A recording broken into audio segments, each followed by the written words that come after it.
سامعین کرام السلام علیکم ورحمۃ اللہ وبرکاتہ۔ نحمدہ ونصلی ونسلم علی رسولہ الکریم وعلی آلہ وصحبہ اجمعین، اما بعد فاعوذ باللہ من الشیطان الرجیم، بسم اللہ الرحمن الرحیم۔ ان اللہ وملائکتہ یصلون علی النبی یا ایھا الذین آمنوا صلوا علیہ وسلموا تسلیما۔ اللہم صلی علی سیدنا شفیعنا نبینا مولانا محمد بارک وسلم، صلاۃ وسلام علیک یا رسول اللہ صلی اللہ تعالی علیہ وسلم۔ سامعین کرام، آج ماہ محرم الحرام کی پہلی تاریخ ہے اور آج کی تاریخ کو نسبت حضرت عمر رضی اللہ تعالیٰ عنہ کے شہادت سے ہے۔ برکت حاصل کرنے کے لیے، نامہ اعمال کے اضافہ کے لیے ہم مختصر سوانح حیات حضرت عمر رضی اللہ تعالیٰ عنہ کی پیش کرنے کی سعادت حاصل کر رہے ہیں۔ اللہ تعالیٰ کی بارگاہ میں دعا ہے مولا رب قدیر ہمیں حق بولنے اور حق کی پیروی کرنے کی توفیق عطا فرمائے۔ سامعین کرام، حضرت عمر رضی اللہ تعالیٰ عنہ سرور کائنات صلی اللہ تعالیٰ علیہ وسلم کے دوسرے نمبر کے خلیفہ ہیں۔ آپ کا نام عمر ہے، کنیت آپ کی ابو حفص ہے اور لقب فاروق اعظم ہے۔ سلسلے نسب اگر بیان کیا جائے تو کافی وقت لگے گا، لیکن مختصر پیش کر دیتا ہوں۔ اس طرح بیان کیا جاتا ہے: عمر بن خطاب بن نفیل بن عبد العزیٰ بن رباح بن عبداللہ بن قرط بن زراح بن عدی بن کعب بن لوی بن فہر بن مالک۔ آپ کا سلسلے نسب 8ویں پشت میں جا کر حضور سرور کائنات صلی اللہ علیہ وسلم کے سلسلے نسب سے مل جاتا ہے۔ حضرت عمر فاروق اعظم رضی اللہ تعالی عنہ کی والدہ ختمہ بنت ہاشم بن مغیرہ بن عبداللہ بن عمر بن مخزوم تھی۔ آپ کے قبول اسلام کا واقعہ بتایا جاتا ہے جامع ترمذی شریف جلد دوم صفحہ نمبر 209 پہ۔ راوی حدیث حضرت عبداللہ بن عباس رضی اللہ تعالی عنہ ہیں۔ آپ فرماتے ہیں کہ رسول اللہ صلی اللہ علیہ وسلم نے یہ دعا فرمائی کہ اللہ اسلام کو ابو جہل بن ہشام یا عمر بن خطاب کے ذریعے عزت عطا فرما۔ راوی فرماتے ہیں کہ حضرت عمر رضی اللہ تعالیٰ عنہ دوسرے دن رسول اللہ صلی اللہ علیہ وسلم کی خدمت میں مشرف اسلام ہو گئے۔ رسول اللہ صلی اللہ علیہ وسلم کی مذکورہ دعا سے معلوم ہوا کہ عالم اسباب میں اسباب سے کام لینا جائز ہے، جو آج لوگ ناجائز کہتے ہیں، سبب یعنی وسیلہ، ذریعہ۔ تو اس طرح سرور کائنات صلی اللہ علیہ وسلم نے دعا فرمائی اور حضرت عمر رضی اللہ تعالیٰ عنہ اسلام لائے۔ ان کے اسلام لانے کا طریقہ مختصر میں پیش کر دے رہا ہوں۔ ابو جہل بن ہشام نے اعلان کیا تھا کہ جو محمد کو قتل کرے گا معاذ اللہ رب العالمین، اسے 100 اونٹنیاں اور 100 اوقیہ چاندی دوں گا، انعام میں دوں گا۔ حضرت عمر رضی اللہ تعالیٰ عنہ نے اس سے کہا کہ کیا تو یہ وعدہ پورا کرے گا؟ اس نے کہا ہاں، نقد دوں گا، ادھار نہ ہوگا۔ آپ تلوار لے کر دار ارقم کی طرف چل دیے، جہاں حضور سرور کائنات صلی اللہ علیہ وسلم ماں مسلمانوں کے قیام فرما تھے۔ راستے میں کسی نے کہا کہ عمر، اگر تم نے ان کو قتل کر دیا تو بنی ہاشم کے مقابلے سے کیسے بچ سکو گے؟ آپ نے فرمایا شاید تو بھی مسلمان ہو چکا ہے، جو مجھے ڈراتا ہے۔ اس نے کہا کہ اس سے عجیب بات یہ ہے کہ تمہاری بہن اور تمہارے بہنوئی بھی مسلمان ہو چکے ہیں۔ آپ کو غیرت آئی اور اپنے بہن کے گھر پہنچے تو گھر سے قرآن مجید کے تلاوت کی آواز آ رہی تھی، سبحان اللہ۔ حضرت سعید بن زید رضی اللہ تعالیٰ عنہ جو ان لوگوں کو قرآن مجید پڑھا رہے تھے وہ چھپ گئے۔ آپ نے اپنے بہنوئی سے کہا میں نے سنا ہے کہ تم مسلمان ہو چکے ہو، یہ کہہ کر انہیں مارنے لگے۔ بہن چھڑانے لگی تو انہیں بھی مارا۔ بہن بولی اے عمر، تم چاہے ہم کو ہلاک کر دو، ہم تو مسلمان ہو چکے ہیں۔ اس کلام نے اپنا کام کر دیا ہے، دل پر نقش ہو گیا ہے۔ فرمایا حضرت عمر رضی اللہ تعالیٰ عنہ نے جب اتنا سنا تو آپ نے فرمایا غصے میں، وہ کلام مجھے بھی سناؤ، کیا ہے جو تم پڑھ رہی تھی؟ فرمایا پہلے غسل کر لو۔ ان کی بہن نے فرمایا پہلے غسل کرو۔ آپ نے غسل کیا، پھر کلام الہی سنا۔ کلام الہی سورہ طٰہٰ شریف آپ کی بہن اس وقت تلاوت کر رہی تھی۔ آیت مبارکہ یہ بیان کی جاتی ہے اللہ لا الہ الا ہوا لہ الاسماء الحسنی۔ جب یہ آیت سنی تو نعرہ مار کر بولے کہ جس کی یہ صفت ہے وہی لائق عبادت ہے۔ اتفاقاً حضرت خباب بن ارد وہاں پہنچے، فرمایا اے عمر، آج رات رسول اللہ صلی اللہ علیہ وسلم نے تمہارے ایمان کی دعا مانگی ہے، تم کو ایمان اس دعا کی برکت سے ملا ہے جو دعا سرور کائنات صلی اللہ علیہ وسلم نے کی ہے۔ آپ حضرت خباب کے ساتھ حضور سرور کائنات صلی اللہ علیہ وسلم کے پاس بیت ارقم میں پہنچے اور پکار اٹھے، اشہد ان لا الہ الا اللہ و اشہد ان محمد رسول اللہ صلی اللہ علیہ وسلم۔ عزیزان محترم، اللہ تعالیٰ نے حضرت عمر رضی اللہ تعالیٰ عنہ کی قسمت میں ایمان کی دولت لکھ دی تھی تو ابو جہل کے حصے میں کیوں کر آتی؟ ذالک فضل اللہ یؤتیہ من یشاء، اللہ کا فضل ہے، اللہ تعالیٰ جس کو چاہتا ہے ایمان کی دولت عطا فرماتا ہے۔ اور بے شمار حضرت عمر رضی اللہ تعالیٰ عنہ کے فضائل و کمال ہیں، میں نے اس سے پہلے بھی بتایا۔ حضور نے فرمایا میرے بعد کوئی نبی ہوتا تو حضرت عمر ہوتے۔ حضرت عمر رضی اللہ تعالیٰ عنہ ہیں جن کے اللہ تبارک و تعالیٰ نے جن کے مرضی کے مطابق قرآن مقدس کی متعدد آیت مبارکہ نازل فرمائی، جن میں آیت پردہ ہے اور دیگر آیات مبارکہ ہیں۔ حضرت عمر رضی اللہ تعالیٰ عنہ ہی وہ ہیں کہ حضور نے فرمایا کہ اگر میرا عمر جس راستے سے گزر جائے اس راستے کو شیطان چھوڑ دیتا ہے۔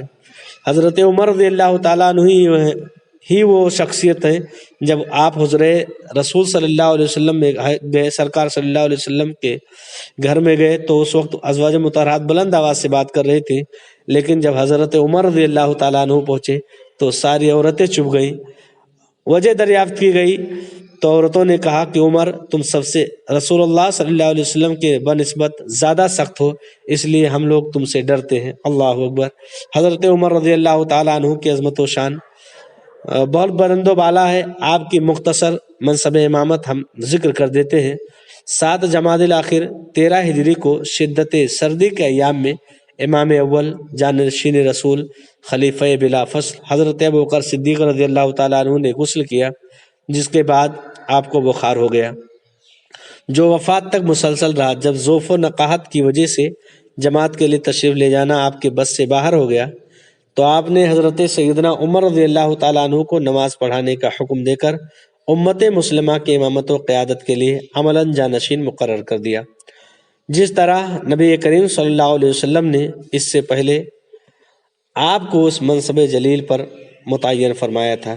اسی کے ساتھ حضرت سیدنا ابوبکر صدیق رضی اللہ تعالیٰ عنہ نے حضرت سیدنا عثمان غنی کو بلا کر حضرت عمر رضی اللہ تعالیٰ عنہ کی جانشینی اور خلافت کا پروانہ لکھایا، جسے تمام لوگوں نے بطیب خاطر قبول کیا۔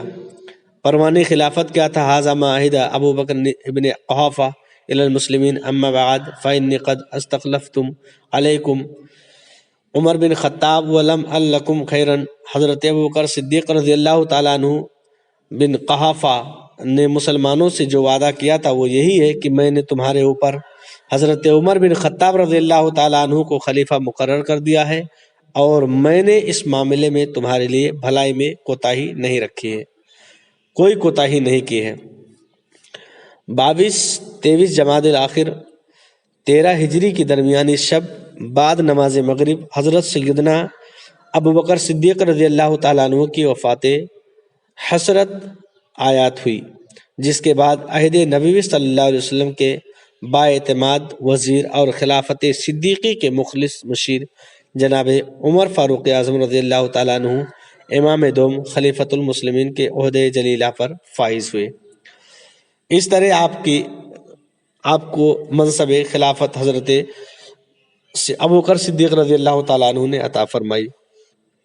عزیزان محترم، اسلام میں خلافت کا سلسلہ گو ویسے تو حضرت ابوبکر صدیق رضی اللہ تعالیٰ عنہ کے عہدے سے شروع ہوا اور ان کے قلیل زمانے خلافت میں بھی بڑے بڑے کام انجام پائے، لیکن باقاعدہ منظم حکومت کا آغاز حضرت عمر رضی اللہ تعالیٰ عنہ کے عہدے سے ہوا ہے۔ انہوں نے نہ صرف قیصر و کسریٰ کی وسیع سلطنتوں کو اسلام کے ممالک محروسہ میں شامل کیا، بلکہ حکومت و سلطنت کا باقاعدہ نظام بھی قائم کیا اور اس کو اس قدر ترقی دی کہ حکومت کے جس قدر ضروری شعبے ہیں سب ان کے عہدے میں وجود پذیر ہو چکے تھے۔ حضرت عمر رضی اللہ تعالیٰ عنہ کی خلافت جمہوری طرز حکومت سے مشابہ تھی، یعنی تمام ملکی و قومی مسائل مجلس شورا میں پیش ہو کر طے ہوتے تھے۔ اس مجلس میں مہاجرین و انصار کے منتخب اور اکابر اہل الرائے شریک ہوتے تھے، اور بحث و مباحثہ کے بعد اتفاق آرایا کثرت رائے سے تمام امور کا فیصلہ کرتے تھے۔ مجلس کے ممتاز و مشہور ارکان یہ تھے: حضرت عثمان رضی اللہ تعالیٰ عنہ، حضرت علی رضی اللہ تعالیٰ عنہ، حضرت عبد الرحمن بن عوف رضی اللہ تعالیٰ عنہ، حضرت معاذ بن جبل، حضرت ابی بن کعب، حضرت زید بن ثابت رضی اللہ تعالیٰ عنہ۔ یہ تمام تر وہ مقدس ہستیاں تھیں جو آپ کے ساتھ میں شامل تھیں اور جو آپ کی حکومت کی ذمہ داریاں نبھاتی تھیں۔ اللہ تعالیٰ نے اور بے شمار طاقتیں، قوتیں اور بے شمار خوبیاں حضرت عمر رضی اللہ تعالیٰ عنہ کو بخشی ہیں۔ بس میں اسی پر اکتفا کرتا ہوں۔ آپ کی وصال اس طرح بیان کی جاتی ہے: 26 ذی الحجہ کو 23 ہجری حضرت سیدنا عمر رضی اللہ تعالیٰ عنہ پر قاتلانہ حملہ ہوا تھا، اور یکم محرم الحرام 24 ہجری کو آپ کو شہادت ہوئی۔ انا للہ و انا الیہ راجعون۔ تو عزیزان محترم، یہ مختصر خاکہ جو میں نے پیش کیا ہے مختصر سوانح حیات ہے، ورنہ آپ کے عظمت و شان کی فہرست بہت لمبی ہے، کافی وقت لگ جائے گا۔ میرے امام اعلیٰ حضرت چند اشعار میں آپ کی عظمت و شان اس طرح بیان فرماتے ہیں: ترجمان نبی، ہم زبان نبی، جان شان عدالت پہ لاکھوں سلام، وہ عمر جس کے عادا پہ شیدا سقر، اس خدا دوست حضرت پہ لاکھوں سلام، فارق حق و باطل امام الہدا، فارق حق و باطل امام الہدا، تیغ مسنون شدت پہ لاکھوں سلام۔ تو یہ مختصر سوانح حیات میں نے پیش کر دیا۔ آپ حضرات سے گزارش ہے کہ آپ حضرات خود بھی سنیں، اپنے دوست احباب کو بھی سنائیں۔ آج یکم محرم الحرام یوم شہادت حضرت عمر فاروق اعظم رضی اللہ تعالیٰ عنہ ہے، تو آج ضرور آپ حضرت عمر رضی اللہ تعالیٰ عنہ کے نام سے فاتحہ دلائیں۔ ہم نے الحمدللہ شام میں بھی فاتحہ پڑھ لیا تھا، اس وقت بھی فاتحہ پڑھیں گے۔ آپ سے میں گزارش کروں گا، آپ کچھ نہ کر سکیں تو خالی بس آپ کے نام سے فاتحہ پڑھ کر اصالہ ثواب کر دیں۔ انشاءاللہ تبارک و تعالی اللہ تعالی ہمیں حضرت عمر رضی اللہ تعالیٰ عنہ کے فیضان سے مالا مال فرمائے گا۔ پروردگار عالم ہم تمام مسلمانوں کو، تمام مومنین مومنات کو پروردگار عالم حضرت عمر رضی اللہ تعالیٰ عنہ کے ایمان کا صدقہ عطا فرما دے۔